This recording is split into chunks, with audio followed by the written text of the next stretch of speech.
तमैया मोरे गावे लिगितिया हो कि झूली झूली ना। ई पचरा के सुनले बतानी हाथ ऊपर करी हम हो जाने के सुनले बड़े। जय हो, हाथ ऊपर कीजिए जिनको जिनको सुनना है। क्या बात है, दोनों हाथ ऊपर होना चाहिए, दोनों हाथ। जय हो। कहना है कि मीठी मीठी ताली के साथ जिसका हाथ ऊपर वो सबसे सुपर, जिसका हाथ नीचे वो चले जाए सबसे पीछे, है ना। और जिनका हाथ सबसे नीचे वो चला जाए सबसे पीछे, पंडाल के पीछे। लेकिन आई ताली कि मैया मोरी गावे लिगितिया हो कि झूली झूली ना। लेकिन सबका ताली होने के चाहिए निमिया के डाढ़ मैया लावे दी झूलू हवा हो कि झूली झूली ना। निमिया के डाढ़ मैया लावे दी झूलू हवा हो कि झूली झूली ना, हो कि झूली झूली ना। का गावी नी मैया के गीत याद बटे जे सुन ले हो। अरे वो लोग याद बटे ना, याद क्यों के ना देखो तो याद बार वो लोग के आवेला पूछा तो नहीं आवेला तो ठीक बना आवेला तो भैया जेके आवेला तनी हाथ ऊपर करे में गीत जेकरा जेकरा आवेला। हां तो लोग के ज्यादा याद है, तोरे लोग सबसे पहले के आइले हो। वो पीछे चाचा गमछा लेके बैठल हो, उनके पते नहीं पता होगा। लेकिन आई ताली के साथ का तमैया मोरी गावे लिगितिया हो कि झूली झूली ना। मैया मोरी गावे लिगितिया हो कि झूली झूली ना। क्या बात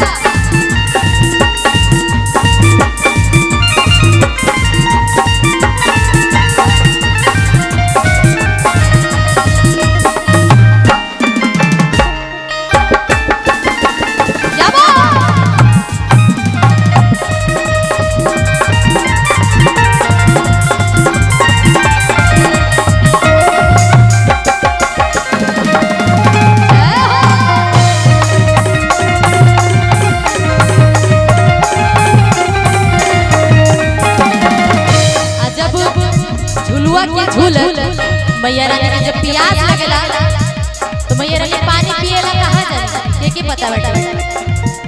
प्यास लगेला तो मैया रानी पानी पी के करे दुआर दादी पता बा। हां तो बतावा कहां जाए ना बताबू मुस्कुरा दरू साली में। लेकिन कहा तरीका झूला झूला मैया के लागा दे पिया हो कि चली रे भई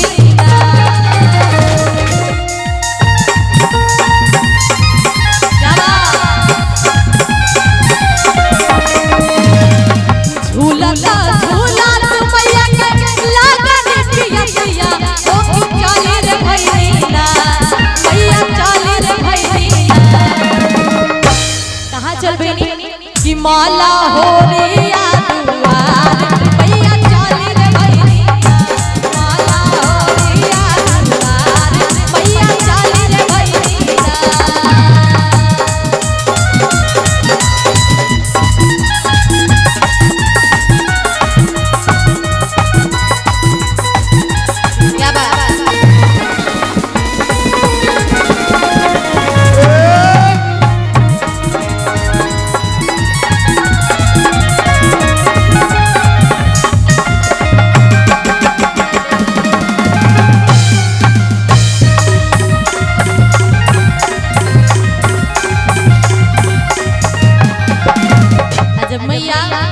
मालिनी के द्वार पहुंच जाली उनका तो प्यास लगले रहे पहुंच जानी जब तो मालिन से कहे बड़ा प्यारा सा बात का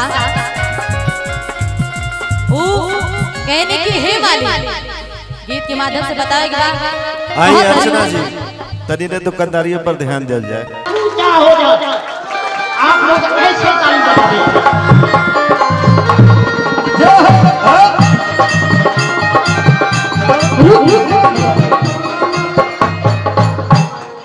पंडित जी के नाच देख नहीं आता।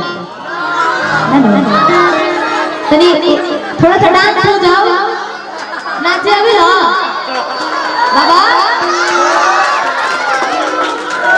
नचनिया मत बना भैया की तू हाथे क्यों नचनिया बनेला, सब क्यों नचनिया होवे है ना। बड़ी सबसे मेघ लेले बनी एने ओने ता हमनियो कलाकार बनी नु निकाले मुने बात ना देख देख।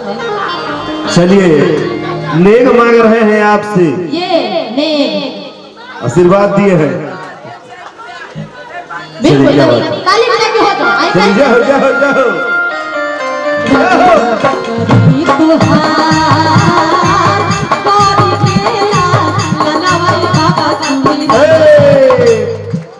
क्या बात है। देखा तनी बेचारे बाबा निकल कम से कम 100 रुपये